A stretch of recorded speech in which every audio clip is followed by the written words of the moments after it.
경기 남양주 영종리 육군 73사단 예비군 훈련장에서 비상근 간부 예비군들이 사로에서 사격을 통제하고 있는 모습.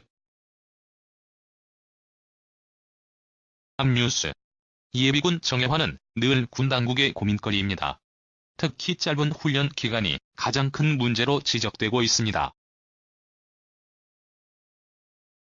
내부에서는 동원 훈련 기준으로 2박 3일인 훈련 기간을 2배로 늘려야 한다는 주장이 끊이질 않고 있습니다. 실제로 호주, 미국, 이스라엘 등 해외 국가와 비교해 우리 예비군 훈련 기간이 짧은 것은 맞습니다. 7일 한국국방연구원이 발간하는 국방논단 중 합의 형성 관점에서 본 예비군 훈련정책 보고서에 따르면 군 내부에서는 예비군 전력 강화를 위해 최소 훈련기간이 4박 5일은 돼야 한다는 주장이 나오고 있습니다. 2017년 기준 모사단의 동원 훈련 프로그램을 살펴보면 1일차에 인도 인접 및 부대 증편, 직책 수행 훈련, 단결 활동, 2일차에 전투준비 태세 및 자켓 수행 훈련, 1차에 병기본 훈련, 개인화기 사격, 안보교육이 포함돼 있는데 빡빡한 일정을 급하게 소화하다 보니 수박 엇달기식 훈련이 될 수밖에 없다는 불만도 나온다고 합니다. 그렇지만 청년들의 반응은 미적지근한 것 같습니다. 심지어 무작정 훈련 기간을 늘리는 데 대해서는 반대의 목소리도 적지 않습니다. 경기 남양주 영종리 육군 73사단 예비군 훈련장에서 예비군들이 사격 훈련을 마치고 이동하고 있다. 훈련 보상비 인상 계획 첫 해부터 차질.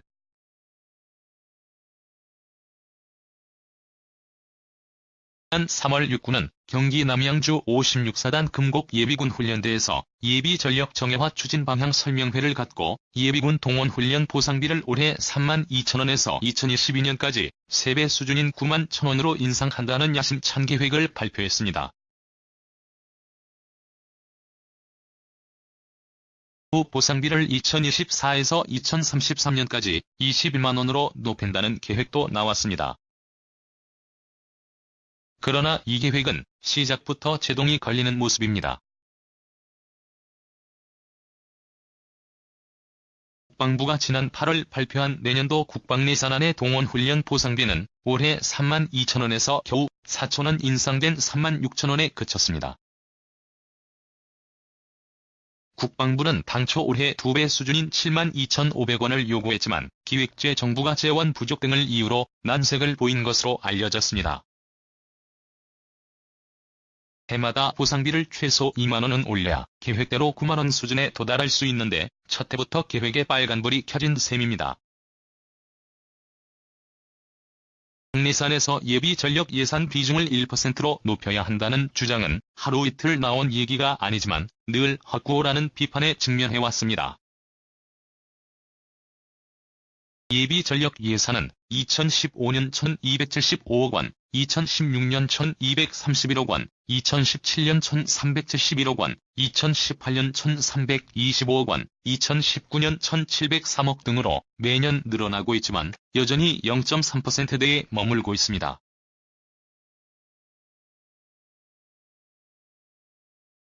경기 일산 서구 대화동 1군단 일산 예비군 훈련장에서 예비군들이 팀을 나누어서 페인트탄이 발사되는 서바이벌 게임용 총기를 쏘며 자율교전을 벌이고 있다. 비상근 간부 예비군 목표 달성률도 저조.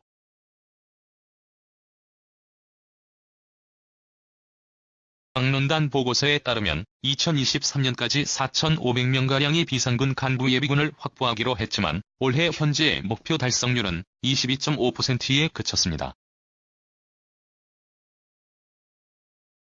2023년까지 40개를 창설하기로 한 과학화 예비군 훈련대 역시 현재 5개에 불과한 수준입니다. 큰 문제는 일부 사업장에서 예비군 훈련을 이유로 해당자를 무급 처리하는 불법이 횡행하고 있다는 점입니다. 예비군법 제10조는 다른 사람을 사용하는 자가 그가 고용한 사람이 예비군 대원으로 동원되거나 훈련을 받을 때에는 그 기간을 휴무로 처리하거나 그 동원이나 훈련을 이유로 불리한 처우를 해서는 안 된다고 규정하고 있습니다. 을 어기면 2년 이하의 징역 또는 2천만 원 이하의 벌금형에 처합니다. 아르바이트 등 단기 일자리를 중심으로 무급 처리하는 사례가 발생하고 있고, 심지어 일부 사업장에서는 노동자에게 휴가를 내고 훈련을 다녀오라고 종용하기도 합니다. 업주를 지방고용노동청에 신고하는 것이 부담스러워 불법을 꾹 참고 넘어가는 사례도 있습니다. 업무에 밀려 반강제로 보충훈련을 받게 된 노동자가 취업규칙의 보충훈련은 유급 처리하라는 지침이 없다는 이유로 무급 처리되는 사례도 나옵니다. 당이 이런데도 강력한 단속 대책이나 홍보 대책을 내놓기는커녕 예산당국은 소속 직장에서 유급 휴가를 받기 때문에 예비군 보상비가 이중수혜라는 입장을 고수하고 있습니다. 근로계약 관계가 아닌 국방의 의무에 해당하기 때문에 최저임금 수준의 급격한 인상은 어렵다는 입장입니다. 그러나 올해 기준 동원훈련 보상비 32,000원은 하루치가 아닌 3일치라는 점에서 청년들의 불만은 높아지고 있습니다. 국전략문제연구소는 지난해 4월 현역 장병 402명, 동원훈련 예비군 653명, 일반 훈련 예비군 609명, 민방위대원 189명, 입대 전 청년 176명 등 2029명을 대상으로 설문조사를 했습니다.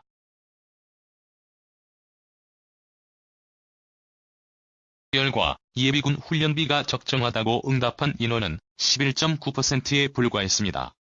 반면 부족하다고 여기는 비율은 63.9%나 됐습니다.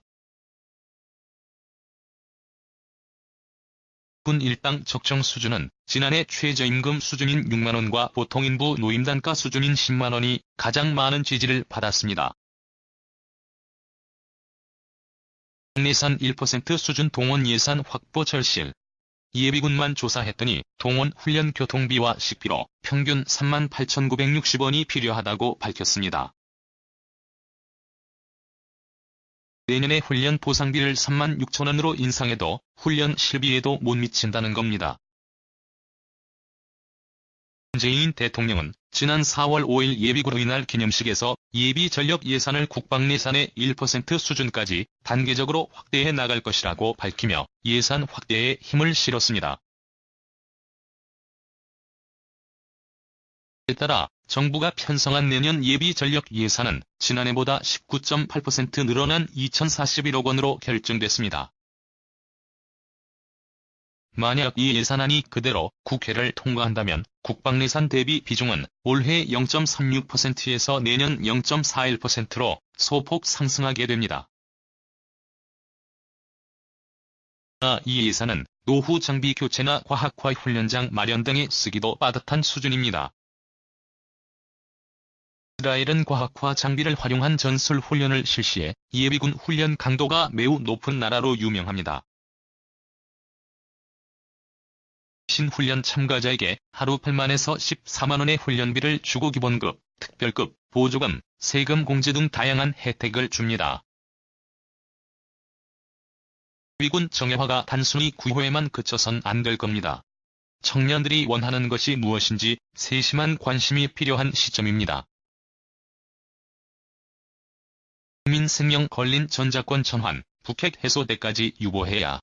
우려 커지는 전시작전 통제권 조기 전환. 경북 포항 수성리 해병대 훈련장에서 실시된 한미해병대 연합공제전투 훈련 중 장병들이 KAAV 상륙돌격 장갑차에서 내려 침투 훈련을 하고 있다. 반도 안보를 맡은 미국 고위 관리들이 이례적으로 대거 방한 중이다. 이들의 방문은 매우 중요하다. 미동맹을 예전처럼 유지할지 아니면 주한미군의 대폭 감축 또는 철수에도 영향을 줄 전망이다. 현재 미국의 동맹 자대는 중국을 견제하는 인도, 태평양 전략의 기여인데 한국의 전략적 가치는 떨어지고 있다.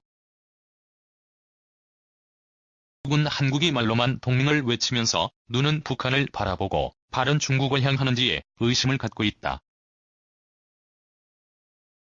방위비 분담금 협상과 한일 군사정보보호협정 파기는 한미동맹 균열의 리트머스 시험지다. 상태에서 전시작전 통제권까지 전환하면 한미동맹은 사실상 껍데기만 남는다. 그래서 역대 연합사령관과 국방장관 출신들이 전작권 전환의 우려의 목소리를 높이고 있다. 합참의장을 지낸 정승조 한미동맹재단 이사장은 현재 철통 한미동맹 표현은 레토릭이라 할 정도로 우려가 큰 게 사실이라고 말했다. 이사장은 정부는 전작권 전환을 한국군의 능력 조건이 아니라 정치적 시기에 집착하고 있다고 지적했다. 한국군이 전작권을 수행할 능력도 갖추지 못한 상태에서 전작권부터 가져와 한미동맹이 약화할 가능성을 걱정했다. 지난달 중순 한미동맹 세미나에서 한 발언이다.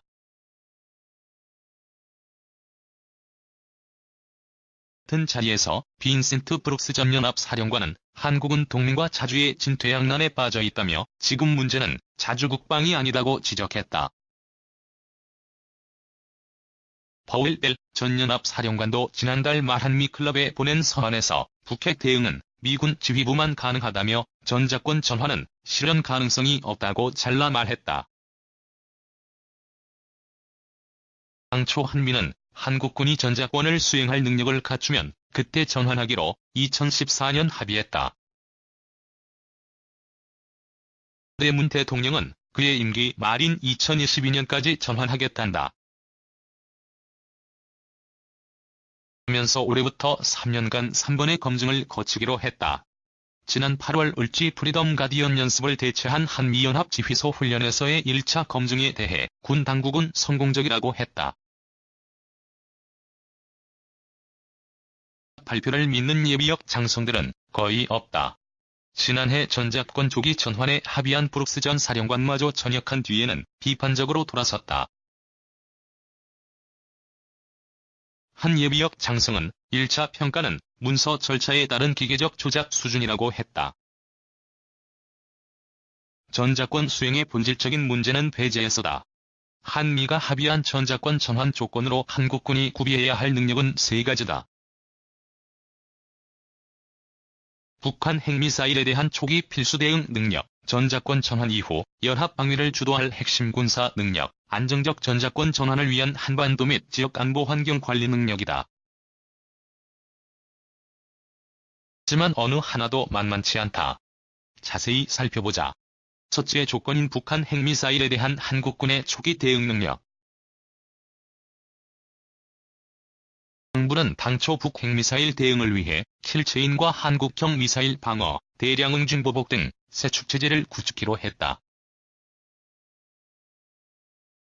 그러나 이번 정부 들어 북한을 의식해 이 용어 사용을 꺼리면서 유명무실해졌다. 킬체인은 F-35E 전투기와 미사일 등으로 북한 이동식 탄도미사일을 타격해야 한다. 그러나 한국군의 정찰, 탐지 능력은 크게 미약해 미군에 의존하고 있다. 정부는 5개의 정찰 위성을 2023년쯤에야 확보할 계획이다. KAND용 중고도 요격 미사일은 2026년 개발된다. 결국 정부는 북한 핵미사일 대응 능력을 갖추지 않고 전작권부터 2022년에 가져오겠다는 것이다.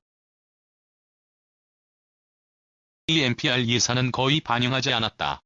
북한은 9.19 군사합의를 들며 우리 군의 첨단 무기 확보를 사사건건 비난하고 있다. 둘째 조건이다. 한국군의 연합방위 주도 능력은 크게 취약하다. 우리는 지난해 10월 전작권 전환 이후 적용할 연합방위 지침에서 연합사령관을 한국군 대장이, 부사령관은 미군 대장이 맡기로 합의했다. 미국엔 다른 나라 지휘관 아래 미군 병력을 맡기지 않는다는 퍼싱 원칙이 있다.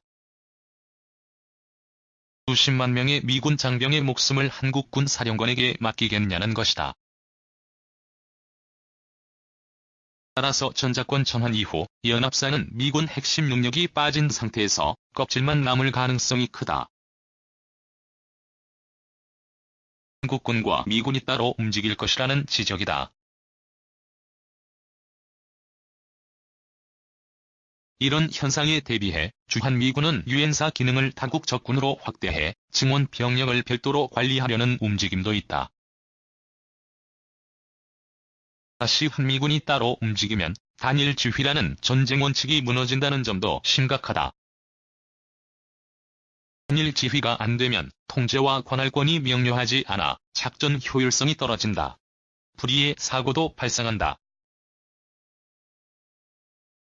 1994년 미공군 소속 F-15 전투기 2대가 이라크에서 평화 활동 중이던 유엔의 헬기를 적으로 오인격 주한 살해나 오폭 사고가 벌어질 수도 있다. 킨스 연구소 오웰런 박사는 현대전에서 아군의 오인 사격에 의한 사망이 전체의 4분의 1에 이를 것으로 분석했다. 한국군 대장이 맡는 연합사령관의 한계도 보통 문제가 아니다. 브룩스 전 사령관은 연합사령관은 미합참과 국방부 등과 언제든 소통할 수 있어야 한다고 했다. 한국군 대장이 가능할까? 북한의 핵무기 사용이 긴박할 땐 소통이 더욱 중요하다. 한국군 대장이 미군 핵무기와 전략을 얼마나 파악할 수 있을까? 한국군엔 영어로 대화가 가능하고 연합사 경험을 가진 장교 등 간부가 턱없이 부족하다. 신속하게 돌아가는 작전에 일일이 통역을 붙일 수도 없는 일이다. 전자권 전환 이후 적용할 새로운 작전 계획이 없다는 것은 더 큰 문제다. 새로운 작전 계획과 이를 시행하기 위한 예규를 만드는 데만 2에서 3년 걸리고 시험 과정도 필요하다고 한다. 마지막 조건으로 안정적 전자권 전환을 위한 한반도 및 지역 안보 환경 관리는 불가능할지도 모른다. 북한은 핵무기를 포기하지 않을 테고 중국은 영향력을 확장하고 있다. 지난 7월 중국과 러시아 군용기에 통해 한국 방공 10개구역 무단 진입이 말해준다. 한국 군용기의 KADIZ 침범은 2017년 77회, 지난해 140여 회로 증가 추세다.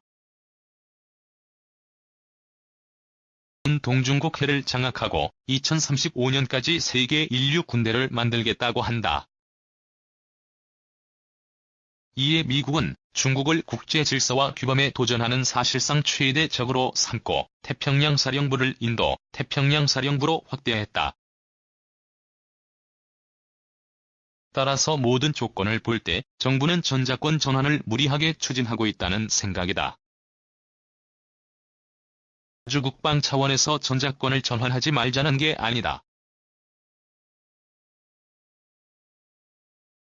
과 중국 팽창으로 안보가 위험하고 한미동맹이 흔들리는 시기에 굳이 조기 전환해야 하느냐다. 가 났는데 이사를 하려는 것과 무엇이 다른가? 5천만 명의 국민을 미끄러운 비탈길로 내모는 이유가 무엇인가? 대한민국이 문재인 대통령만의 나라가 아니지 않은가? 위선과 오만의 정치적인 전자권 조기 전환은 북핵 문제가 해소될 때까지 유보해야 한다. 전직 국방장관과 연합사령관들의 말을 제발 귀담아 듣기 바란다. 김민석 군사안보연구소장 겸론설 위원.